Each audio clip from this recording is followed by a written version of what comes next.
भारत की पॉलिटिक्स में कई ऐसे पल आए हैं जिन्हें सुनकर यकीन करना मुश्किल हो जाता है कि क्या ये सच में हुआ था।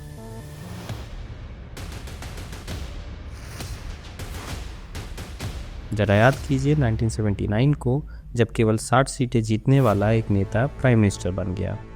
मैं और मेरे साथी इस नतीजे पर पहुंचे और दूसरी ओर 154 सीटें जीतने वाली पार्टी सिर्फ तमाशा देखती रह गई।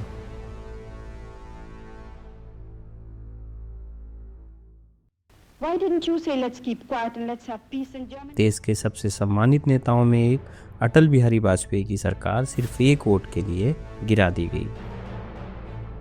मैं अपना त्यागपत्र राष्ट्रपति महोदय को देने जा रहा हूं। ना कोई बड़ा स्कैंडल, ना कोई आंदोलन, सिर्फ एक वोट और सरकार बदल दी गई। अब आते हैं आज की राजनीति पर। 2024 में जब 400 पार का सपना केवल 240 सीटों पर आकर रुक गया, तो एक सवाल फिर उठता है, क्या 2025 का बिहार इलेक्शन इतिहास को दोहराने वाला है? क्या नीतीश कुमार और चंद्रबाबू नायडू जैसे नेता, जिन पर मौजूदा सरकार टिकी हुई है, कभी भी पॉलिटिकल यू टर्न लेकर पूरा खेल पलटा सकते हैं? देखिए, जो हालात आज दिख रहे हैं, उन्हें समझने के लिए हमें इंडियाज़ पॉलिटिकल इनस्टेबिलिटी के दौर में वापस जाना होगा। 1975 में जब इंदिरा गांधी पर इलाहाबाद हाई कोर्ट ने इलेक्शन मिसयूज का आरोप साबित किया और उनका चुनाव रद्द किया, तो उन्होंने पूरे देश में इमरजेंसी लगा दी।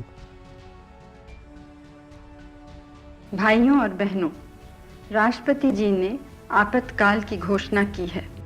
2 साल तक देश में डर का माहौल रहा, लोकतंत्र जैसे थम सा गया था। फिर 1977 में जब चुनाव हुए तो विपक्षी दलों ने मिलकर जनता पार्टी बनाई और कांग्रेस को हरा दिया। मोरारजी देसाई बने देश के पहले नॉन कांग्रेस प्रधानमंत्री।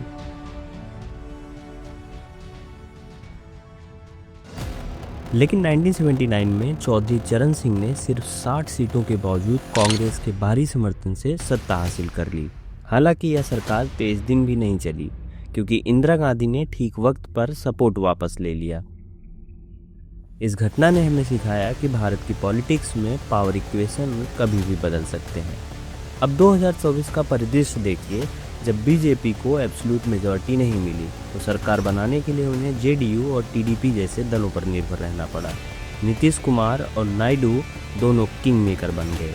लेकिन सवाल यह उठता है, क्या यही अलायंस 2025 तक टिका रहेगा, या बिहार असेंबली इलेक्शन इसका फ्यूचर तय करेगा?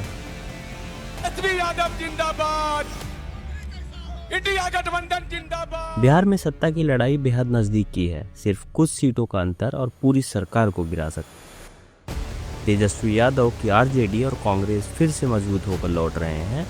कांग्रेस का 2024 में कमबैक सिर्फ नंबर्स का ही नहीं, बल्कि लोगों के भरोसे का कमबैक है। झूठे वायदे करती रहती है, मगर आपकी जो शिक्षा का सिस्टम है, यही वजह है कि नीतीश कुमार अब लगातार पॉपुलिस्ट मूव ले रहे हैं, जैसे महिलाओं को 10,000 की कैश स्कीम, जो आमतौर पर वही नेता करते हैं जिन्हें हार का डर होता है। अब अगर 2025 में एनडीए हार गया, तो इसका असर सिर्फ बिहार तक ही नहीं रहेगा। नीतीश कुमार, जो बार बार पॉलिटिकल फ्लिप्स के लिए जाने जाते हैं, फिर से इंडिया अलायंस के साथ जा सकते हैं। और अगर ऐसा हुआ, तो सेंट्रल गवर्नमेंट के पास मेजॉरिटी के लिए जरूरी नंबर्स नहीं बचेंगे। मोदी गवर्नमेंट टेक्निकली पावर में तो होगी, लेकिन कंट्रोल चंद्रबाबू नायडू जैसे किंग मेकर के हाथ में चला जाएगा। अगर नायडू को इंडिया अलायंस बड़ी पॉलिटिकल डील दे देता है, जैसे डिप्टी पीएम या पीएम का प्रॉमिस, तो वह पल भर में सपोर्ट बदल सकते हैं।